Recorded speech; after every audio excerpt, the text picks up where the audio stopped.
Welcome back to Cheddar's Opening Bell. The Supreme Court is set to issue its ruling today on the president's tax returns. The decision coming as presidential candidate Joe Biden releases his $700 billion Buy American economic plan. Joining us now is Anita Kumar, White House Correspondent and Associate Editor at Politico. Anita, it's great to see you this morning. I do want to start with Biden's plan here. What are the key differences that we know of between Biden's economic outline and the recovery efforts from the Trump administration? Well, it sounds actually pretty familiar, right? This Buy American thing was something that the president pushed even before he was president. He talked about this on the 2016 campaign trail. Really, the big thing that I see is that, the Biden campaign rightly says that there are loopholes you can get through so that, federal agencies can still circumvent this Buy American and buy things from across the world. And so what they're saying is they are going through a more methodical way to do this, and what they're trying to do is really push this Buy American. So they're saying what the president did. They're not saying it was good, but that's clearly what they're showing, is that they like this, but it didn't work, is what they're saying. Mm-hmm. Yeah, it is a very striking title there that Biden has dubbed this, of course, as he does try to ramp up those moderate votes heading into the election. Anita, let's talk about the Supreme Court expected to issue its ruling today on whether Congress and the New York State prosecutor can actually access President Trump's business records, which would include his tax return. How do you expect that ruling to come down? Well, it's huge either way, and I don't think we really have a sense. Sometimes when the Supreme Court does their oral arguments, and you can kind of get a sense of which way it's going. For this, I think we just don't know. But look, it's going to be big either way, and here's why. If the president wins and we don't see his financial records or tax returns, it really does set a precedent for future presidents.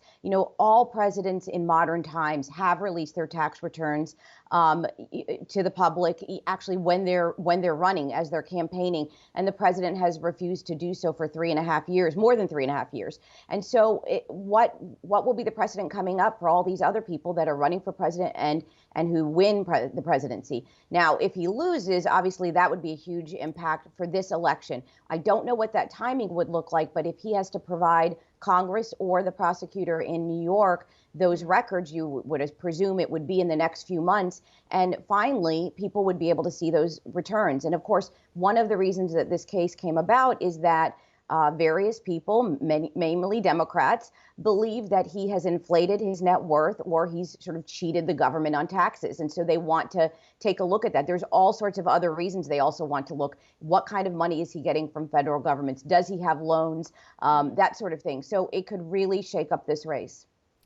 Fascinating, Anita. We've also been discussing these new CDC guidelines, right? And of course, President Trump's comments about reopening the schools. You recently actually wrote an article on his economic motivations to do so. It does seem like many people do want to reopen these schools. Explain what you found.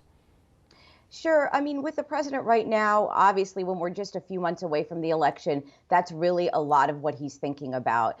He's very politically focused, so he has been thinking about it. But during this pandemic, he really has turned towards the election and is looking at the election. Look, he had expected a few months ago at the beginning of this year to campaign on the strong economy. Back in January, it was a very strong economy, and that was what his aides and advisors wanted him to campaign on. Obviously, we all know that the economy is decimated now with the pandemic. It's getting back there, but there's still a long way to go. He really feels that schools need to reopen. As we all know, parents need to get back to work, and so they can't do that if they have their children at home, if there's no daycares that are open, or if the schools aren't open. So he's really pushing the school reopening, probably for a lot of reasons, but one of the main reasons is that it's about the economy.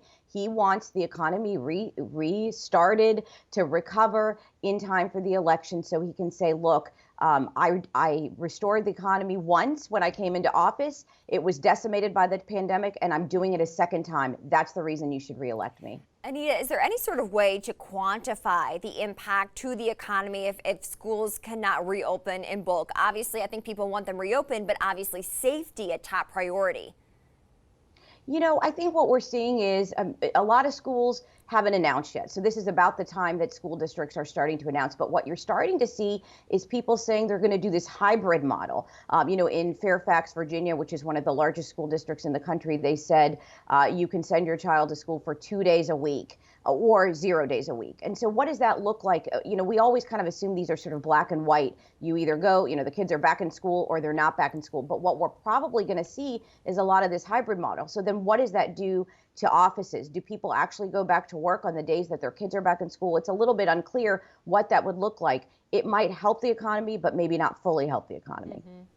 We do know that the first part of the USMCA was actually signed yesterday. How much of a game changer is this? Of course, in these still very uncertain times where we know both presidents, potential presidents, and when you look at Joe Biden as well, are pushing this Buy American approach. The USMCA was President Trump's biggest sort of achievement, biggest trade achievement and biggest really legislative achievement because the Congress had to approve it as well. He's really counting on this, but we're just a few months before the election. It's not likely we're going to see a dramatic change in these next few months. With a lot of these trade agreements, this one included, it actually will take years for us to see any of those real results. Also, for the signing, you saw the president of Mexico come, which was a significant visit for President Trump, but you didn't see the Prime Minister of Canada come to the United States. And that's because there's still some issues going on. It's not all resolved with this. Canada is still being threatened by the United States with more tariffs, and they're having a dispute over that, and as well as coronavirus. And so the Prime Minister of Canada didn't come. And I think that just shows that it's not all resolved. All right, Anita Kumar, she's a White House correspondent and associate editor at Politico. Anita, thank you.